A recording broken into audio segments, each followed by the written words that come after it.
ایران کے مختلف شہروں میں جاری پرتشدد مظاہروں نے شدت اختیار کر لی ہے، جہاں سرکاری عمارتوں، دکانوں اور مساجد پر حملوں کے نتیجے میں بڑے پیمانے پر نقصان ہوا ہے۔ امریکی میڈیا کے مطابق صرف تہران میں اموات کی تعداد 217 تک جا پہنچی، تاہم ایران حکام نے اس کی تصدیق نہیں کی، بلکہ فسادات کے دوران 4 سیکیورٹی اہلکار کے جاں بحق ہونے کی اطلاع دی گئی۔ تہران کے میئر کے مطابق مظاہرین نے 25 مساجد، 26 بینکوں اور 48 فائر ٹرکوں سمیت طبی تنصیبات کو بھی نشانہ بنایا۔ دوسری جانب توڑ پھوڑ اور فسادات کے خلاف ایران کے مختلف شہروں بشمول زنجان اور قم میں بڑے عوامی مظاہرے کیے گئے، جن میں شریک شہریوں نے قومی پرچم اور سپرنگ لیڈر کی تصاویر اٹھا کر بدامنی پھیلانے والے عناصر کی مذمت کی۔ اقوام متحدہ میں ایران کے مستقل مندوب امیر سعید ایروانی نے سلامتی کونسل کو لکھے گئے ایک باضابطہ خط میں امریکہ پر کڑی تنقید کرتے ہوئے اس کی پالیسیوں کو عالمی امن کے لیے سنگین خطرہ قرار دے دیا۔ خط میں کہا گیا کہ امریکہ اسرائیل کے ساتھ مل کر ایران میں عدم استحکام، اشتعال انگیزی اور تشدد کی حوصلہ افزائی کر رہا ہے، جو اقوام متحدہ کے چارٹر اور بین الاقوامی قوانین کی کھلی خلاف ورزی ہے۔ ایرانی سفیر نے امریکی اقدامات کو غیر قانونی اور غیر ذمہ قرار دیتے ہوئے واضح کیا کہ ایران اپنی سرزمین پر عدم استحکام پھیلانے کی کسی بھی امریکی کوشش کو سختی سے مسترد کرتا ہے۔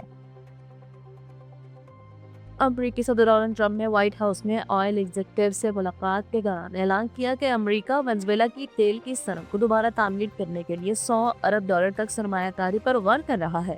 صدر ٹرمپ نے واضح کیا کہ تیل کمپنیاں ونزویلا کے بجائے براہ راست امریکہ سے ڈیل کریں گی اور امریکہ فوری طور پر ونزویلا کے 5 کروڑ بیرل تیل کی ریفائننگ اور فروخت شروع کرے گا۔ کمپنیوں کے تحفظات پر انہوں نے یقین دہانی کرائی کہ ان کی سرمایہ کاری مکمل محفوظ ہوگی۔ اسی گفتگو کے دوران صدر ٹرمپ نے پاک بھارت کشیدگی کا حوالہ دیتے ہوئے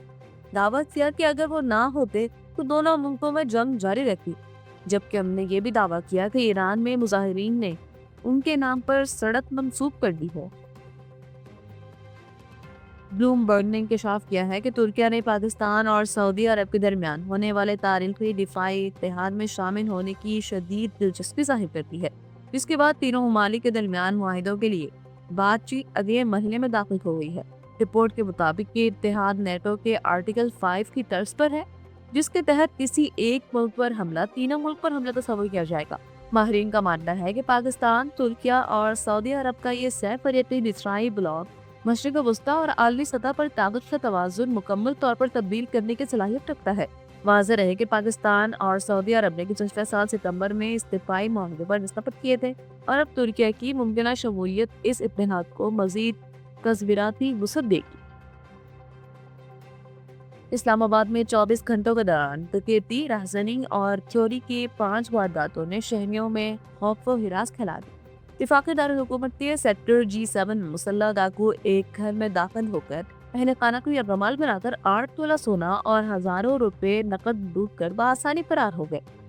جبکہ تھانہ سنبل کی حدود میں موٹر سائیکل سوار نے شہری سے موبائل فون چھین لیا۔ اس کے علاوہ تجارتی مرکز بلو ایریا اور تھانہ کھنہ کے علاقوں سے کئی شہریوں کی موٹر سائیکلیں چوری کر لی گئی۔ جرائم کی ان بڑھتی ہوئی وارداتوں نے پولیس کی کارکردگی اور سیکیورٹی انتظامات پر سوالیہ نشان کھڑا کر دیا ہے۔